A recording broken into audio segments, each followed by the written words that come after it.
Irmãos, o pastor John Stott, em um dos seus livros, ele conta a história de John Newton.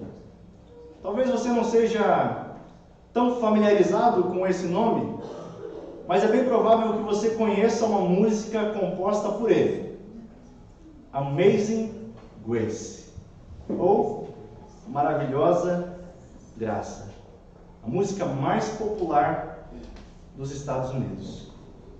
Newton, antes da sua conversão, ele foi um comerciante de escravos, até que, segundo a história, no dia 10 de março de 1748, quando o seu navio estava pronto a afundar, passando por uma grande tempestade, Newton, diante da vida e da morte, tem uma experiência com Deus. Ele reconhece a sua miséria, reconhece os seus pecados, e ele clama ao Senhor por salvação. E pela graça de Deus, o navio não afunda. Newton foi salvo não somente da morte física, mas também da morte eterna. Newton se tornou um pastor anglicano e também um grande defensor do fim da escravidão.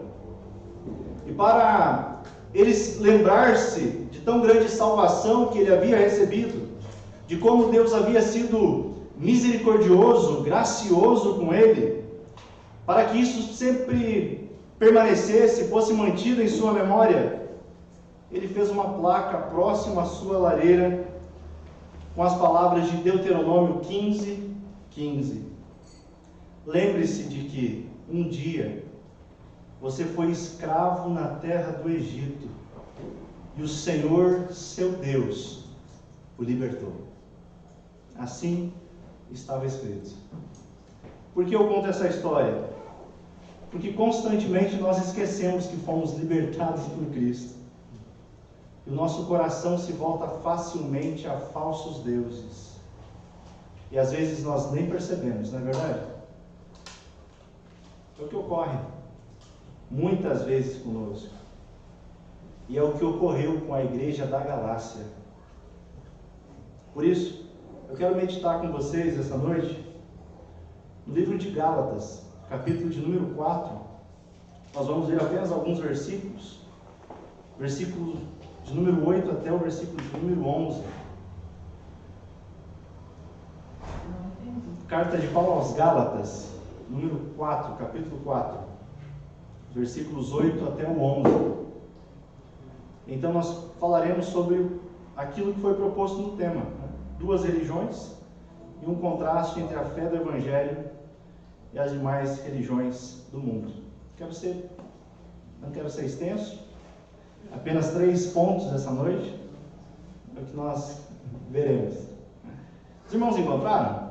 Não entendi. Gálatas, carta de Paulo aos Gálatas, 4, capítulo 4, versículo 8 ao 11. Assim está escrito: antes de conhecerem a Deus, vocês eram escravos de supostos deuses que, na verdade, nem existem. Agora que conhecem a Deus, ou melhor, agora que Deus os conhece, por que desejam voltar atrás e tornar-se novamente escravos dos frágeis e inúteis princípios básicos deste mundo? Vocês insistem em guardar certos dias, meses, estações ou anos. Temo por vocês. Talvez o meu árduo trabalho em seu favor tenha sido vão. Palavras do apóstolo Paulo. Confesso que o livro de Gálatas sempre mexeu muito comigo. E quando eu tive essa matéria no seminário, então foi um divisor de águas. A carta aos Gálatas é a carta da liberdade cristã. Depois que o apóstolo Paulo havia evangelizado os Gálatas, alguns falsos mestres judaizantes se infiltraram na igreja. E eles estavam tentando combater a liberdade que Paulo tinha no Evangelho, para que eles queriam que os Gálatas, os judaizantes queriam que os Gálatas vivessem a obediência à lei. para que conquistassem as bênçãos de Deus. Ou seja, eles estavam encorajando os cristãos gentios a obedecerem toda a lei mosaica, para que eles fossem justificados e agradassem a Deus. Legalismo. Esse é o contexto da carta. E Paulo está exortando a eles: irmãos, não caiam nessa armadilha. É isso que o apóstolo Paulo está orientando. Se nós observarmos todas as cartas do apóstolo Paulo, talvez essa seja aquela carta que ele fala com mais dureza. Ele é um pouco mais ríspido ao falar, mas ao mesmo tempo ele é amoroso. Nos versículos anteriores aos que nós lemos, o apóstolo Paulo lembra que no tempo certo, Deus enviou o seu Filho para nos resgatar, pois estávamos sob a lei, e então Ele nos adotou como filhos, e porque nós somos filhos, Deus enviou ao nosso coração o Espírito de seu Filho, e por meio dele nós clamamos: Abba, Pai. E Paulo segue dizendo, versículo 7, anterior ao que nós lemos: agora você já não é escravo, mas filho de Deus. E uma vez que é filho, Deus o tornou herdeiro dele. Que maravilha, né? Os Gálatas haviam esquecido isso. E é por isso que o versículo 8, agora o versículo que nós lemos, o apóstolo Paulo os lembra. Observe o versículo 8: antes de conhecerem a Deus, vocês eram escravos de supostos deuses, que na verdade nem existem. O que Paulo está fazendo aqui? Ele está mostrando que mesmo antes de conhecerem a Cristo, eles já eram religiosos. Todo o ser humano, quer seja ateu ou não, é religioso. É um adorador por natureza. Devemos lembrar, retornamos um pouco à história, voltamos a Gênesis, que Deus, ao criar o homem, o que Ele faz? Ele cria o homem à sua imagem e semelhança. Seguindo o pensamento de John Piper, ele diz: olha, uma imagem, ela tem por objetivo refletir, apontar para o original. E esse é o motivo pelo qual Deus fez os humanos à sua imagem, para que o mundo se enchesse de refletores de Deus. O Catecismo de Heidelberg traz a definição de que Deus criou o homem bom e a sua imagem, isto é, em verdadeira justiça e santidade, para conhecer corretamente a Deus, seu Criador, amá-lo de todo o coração e viver com Ele em eterna felicidade, para louvá-lo e glorificá-lo. Que propósito maravilhoso, não é mesmo? Mas tem um porém. Que porém é esse? A queda. E ela trouxe inúmeros prejuízos ao ser humano. Com isso, a criação, o coração, os afetos, as vontades, tudo foi afetado pelo pecado. A imagem de Deus no homem foi danificada. Ela não foi totalmente despedaçada, mas ela foi terrivelmente deformada. Apesar de o ser humano ter sido criado para encontrar total satisfação e prazer em Deus, o pecado fez com que os desejos do seu coração, os seus anseios, fossem mudados, fossem orientados para uma direção distante de Deus. É o que o pecado faz, nos afasta de Deus. E o que ocorre? Na tentativa de suprirmos o lugar de Deus, que pertence somente a Ele, o que nós fazemos? Criamos falsos deuses, criamos falsas religiões, na tentativa de alcançarmos redenção, na tentativa de alcançarmos a satisfação do nosso ego. Nós amamos fazer isso. Muitas vezes nós fazemos isso de forma tão automática. que o nosso coração de fato é uma fábrica de ídolos. E concordo com Lutero ao afirmar que seja o que for que o seu coração se prostre e se apegue em que deposite a sua confiança, isso realmente será o seu Deus. Não é assim que acontece? Pegamos muitas vezes coisas que são boas e tornamos em ídolos, falsos deuses, falsa religião, tentando encontrar maneiras redentivas. Fazemos isso constantemente. No livro Ídolos do Coração, a autora mostrou que nem sempre esses ídolos são tão visíveis e expostos. E ela escreveu o seguinte: os ídolos não são apenas estátuas de pedra, são amores, pensamentos, desejos, anseios e expectativas que adoramos em lugar do Deus verdadeiro. São as coisas nas quais investimos nossa identidade.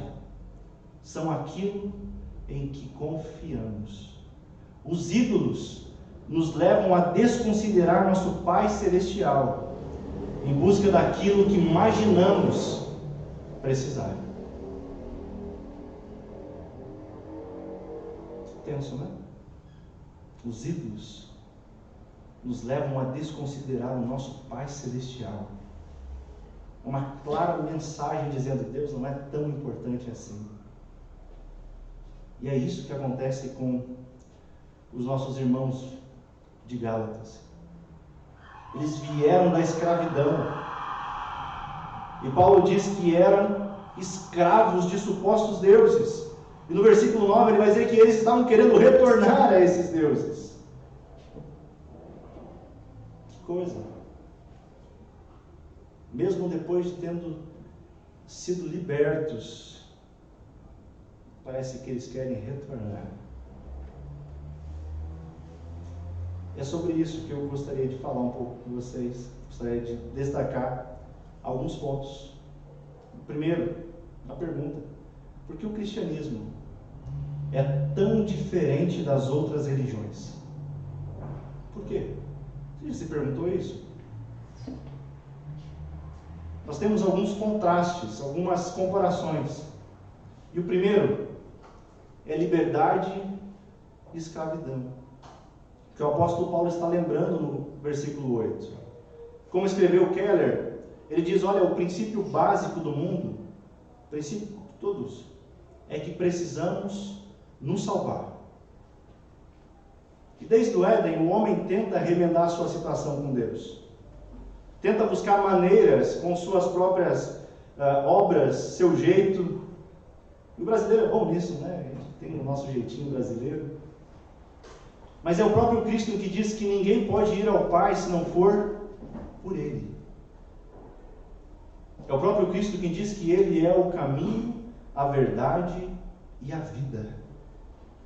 Quando nós ouvimos declarações como essa, principalmente nós, homens pós-modernos, isso parece soar de forma pesada, radical, principalmente pelo pluralismo que a gente vive. Mas se nós observarmos essa declaração de Jesus, ninguém antes dele, nem depois, fez uma declaração como essa. Em todas as religiões nós nunca vimos declaração alguma como essa.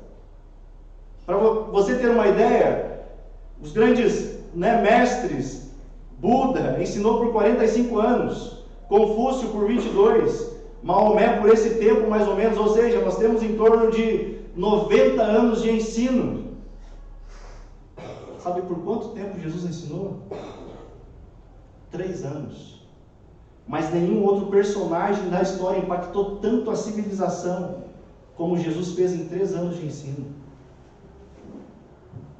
E não somente isso.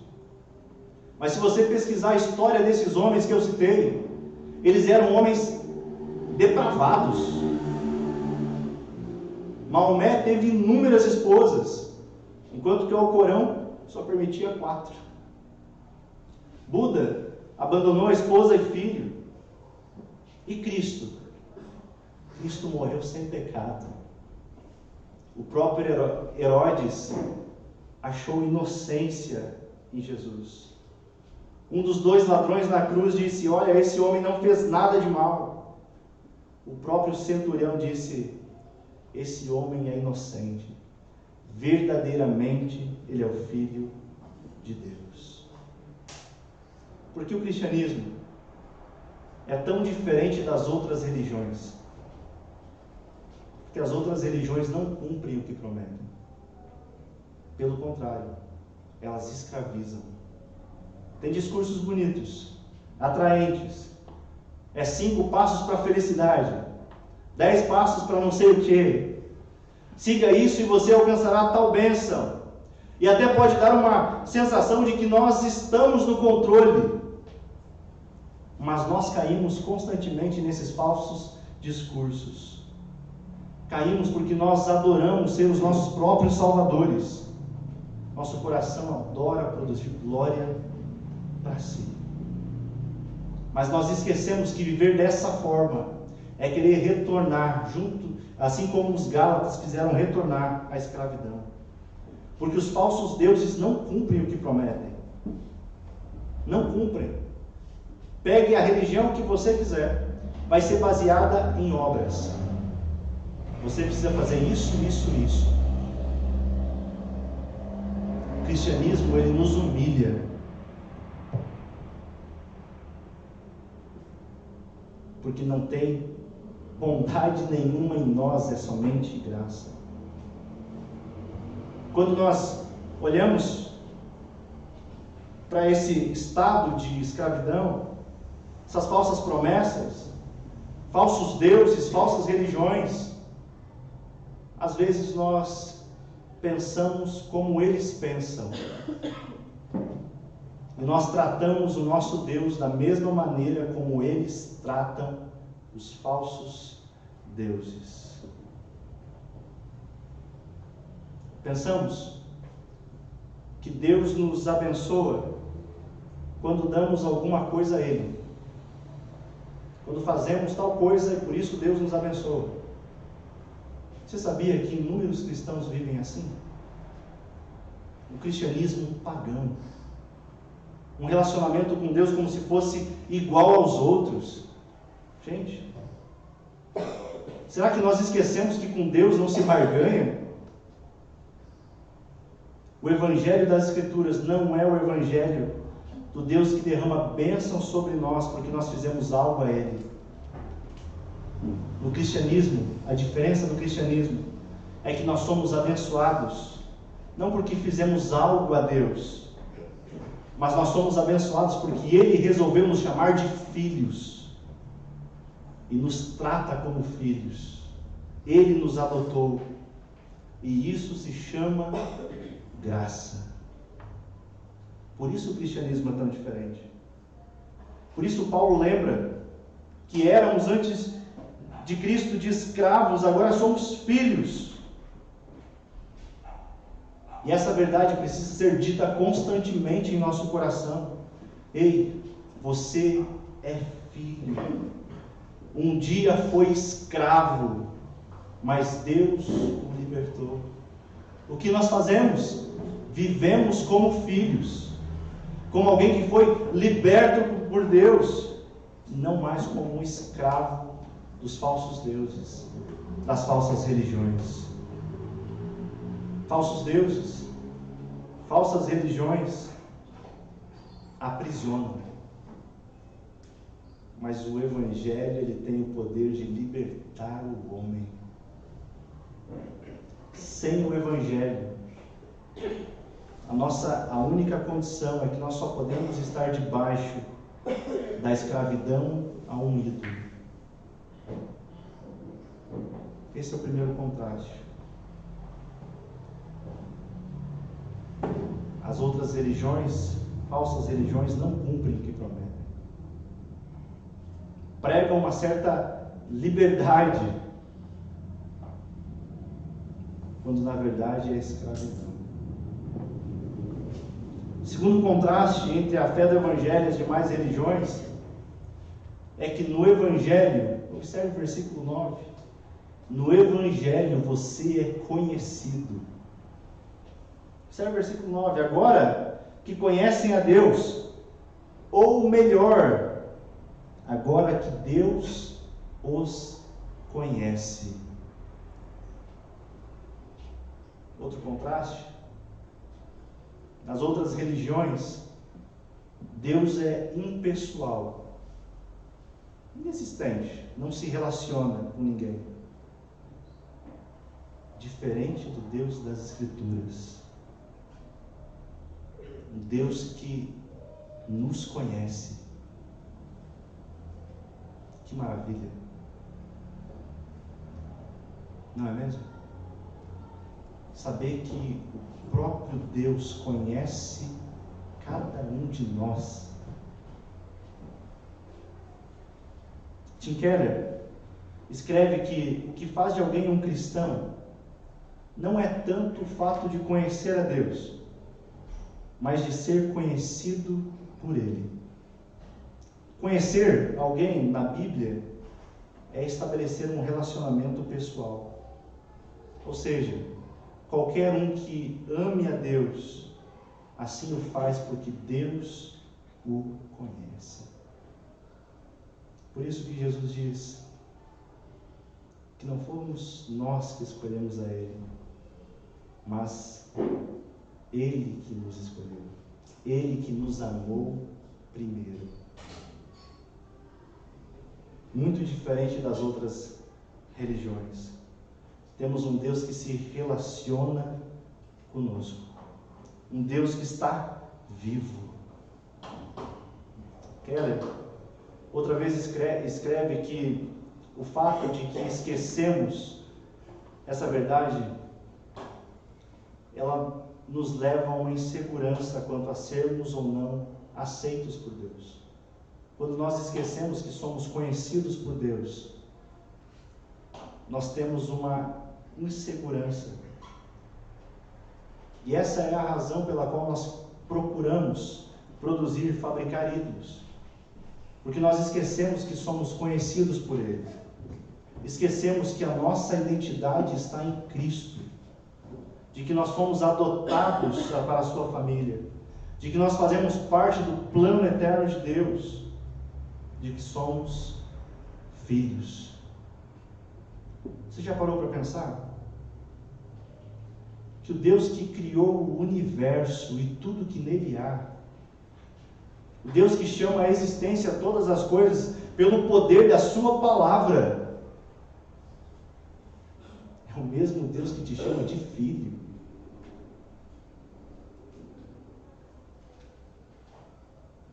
Que maravilha, não é mesmo? Os irmãos da Galácia estavam esquecendo disso. E talvez você também esqueça. Mas essa noite eu quero lhe lembrar mais uma vez a quem você pertence. O apóstolo Paulo continua e diz: olha, por quê? Porque vocês desejam voltar atrás e tornar-se novamente escravos dos frágeis e inúteis princípios básicos deste mundo? Se vocês já foram libertos, por que vocês querem retornar à escravidão? Somos iguaizinhos. Esquecemos que somos conhecidos por Ele e vivemos como se Deus não fizesse parte da nossa vida. E o nosso coração se volta outra vez à escravidão. Por quê? Se somos amados, somos filhos de Deus, por que esquecemos disso?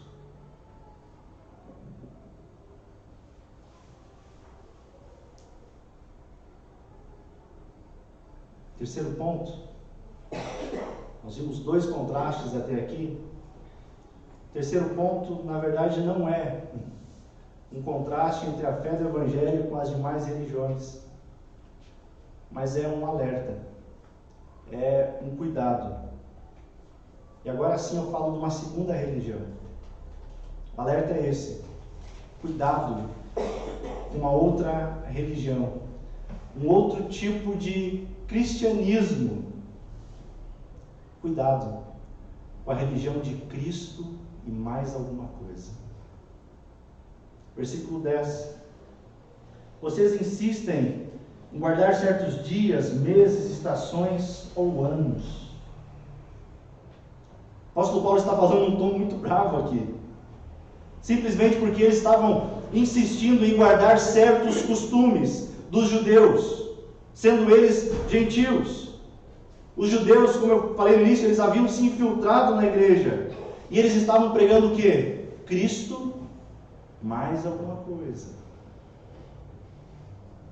Para eles, o evangelho estava incompleto, pois eles entendiam que a salvação ela dependia também da guarda da lei, dependia também da circuncisão.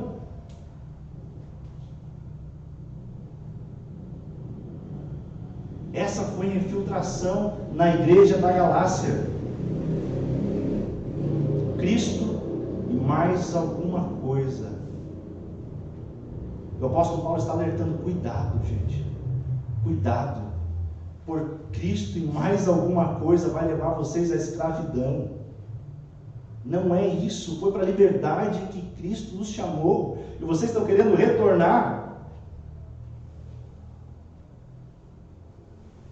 Isso se chama legalismo, religiosidade.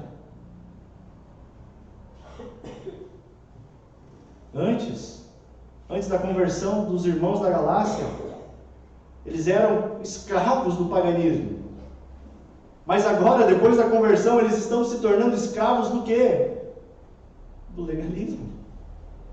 Que estão sendo ensinados a um cristianismo diferente. Salvação é somente pela fé? É. Mas é preciso fazer mais algumas coisinhas. Não é bem isso.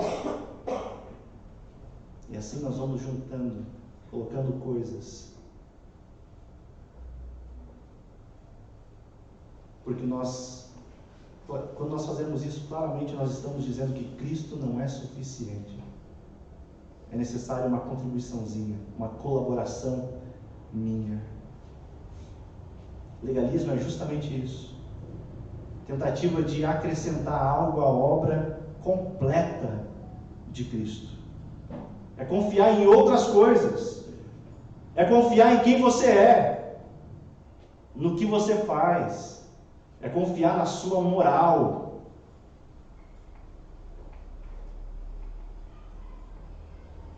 Cristo e mais alguma coisa é mera religiosidade. Viver dessa forma é querer voltar novamente para a escravidão. É esquecer que a obra de Cristo é completa e perfeita. Keller, mais uma vez, ele é tão preciso ao dizer que Paulo quer que os Gálatas se lembrem que não se pode acrescentar nada a Cristo sem subtrair Cristo. Ou seja, ou ele é tudo, ou não é nada.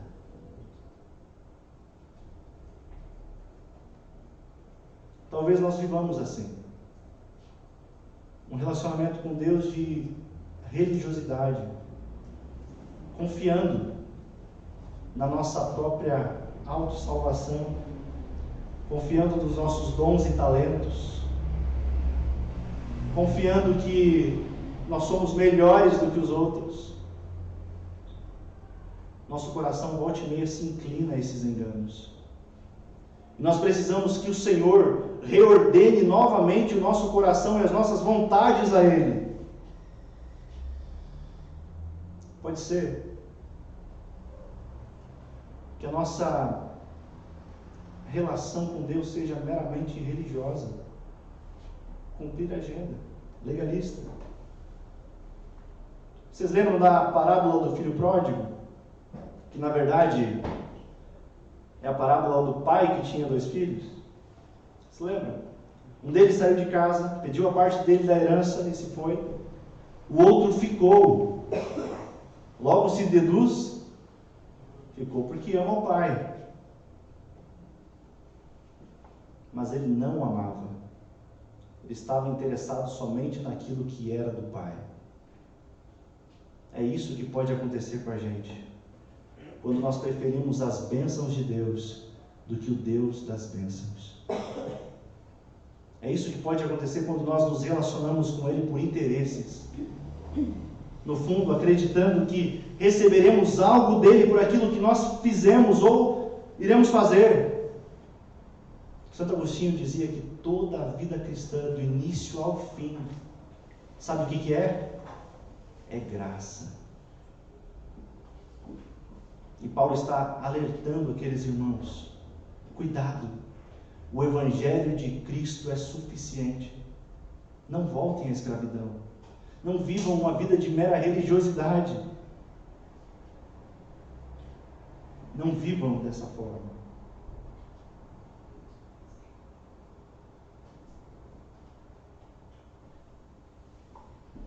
Encerro essa noite com um trecho de um sermão que virou livro, inclusive, do reverendo Augusto Nicodemos. E se você desejar pesquisar essa mensagem, se não me engano, é Religiosidade e Cristianismo. É a exposição de Mateus 23. E no final ele dá praticamente um teste para a gente examinar a nossa consciência, a nossa religiosidade. E ele diz o seguinte: talvez algumas coisas não se apliquem a nós, mas assim ele diz: você sabe que está se tornando religioso quando está mais preocupado com o arranjo de flores, com o lugar do coral, com a roupa do pastor, do que com a pregação. Quando leva mais tempo se preparando diante do espelho antes do culto, do que se preparando espiritualmente para participar do culto. Quando não consegue aturar os erros dos outros, contudo, é muito tolerante com os seus. Quando participa de todas as atividades da igreja, em parênteses, a gente não tem muita atividade, a gente é simples, justamente para a gente poder ter tempo em família e tempo com Deus. Seguindo. Quando participa de todas as atividades da igreja, mas não tem mais tempo para a sua família e para estar a sós com Deus. Quando é zeloso para dar dízimo e ofertas, mas trata mal seus empregados, não perdoando quem te ofende, não pratica misericórdia para com os pobres. Quando sua vida cristã gira em torno de elementos da igreja que, embora legítimos, não são essenciais. Ele diz: eu também corro esse risco. Por exemplo, quando eu penso no ministério que tenho no púlpito, na pregação, no ministério pastoral, no título de reverendo, doutor, eu peço a Deus que me livre dessas coisas, porque eu não posso girar a minha vida cristã e o meu ministério em torno disso. A grande pergunta que nós queremos fazer é esta: nós somos o povo de Deus hoje. Ele continua nos chamando para debaixo das suas asas. Ele quer ter um relacionamento verdadeiro e íntimo conosco, pois é isso que é o verdadeiro cristianismo. E a pergunta é: nós queremos isso? Queremos viver para Deus? Queremos deixar a religiosidade? Queremos buscar a verdade? Queremos ser moldados? Queremos ser usados? Essas são as perguntas que Deus nos faz. Queremos? Desejamos? Ansiamos por isso?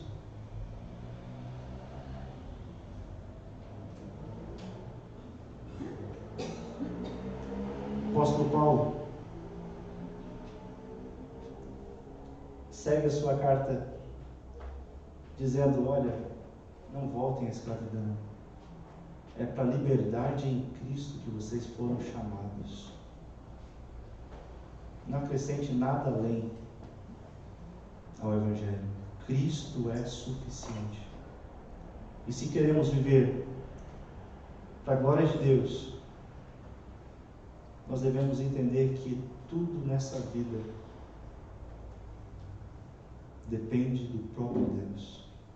Depende da sua graça e bondade. A saúde que nós temos não é nossa, é o próprio Deus que deposita sobre nós. As condições de trabalho, é o próprio Deus quem as proporciona. Todas as coisas em nossa vida, do mais ordinário ao extraordinário, é o próprio Deus cuidando de nós. Amém? Vamos orar?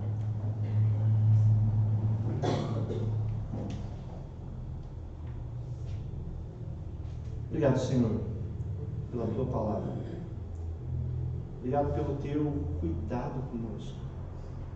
Nós cremos em Ti porque o Senhor se entregou por nós e ressuscitou.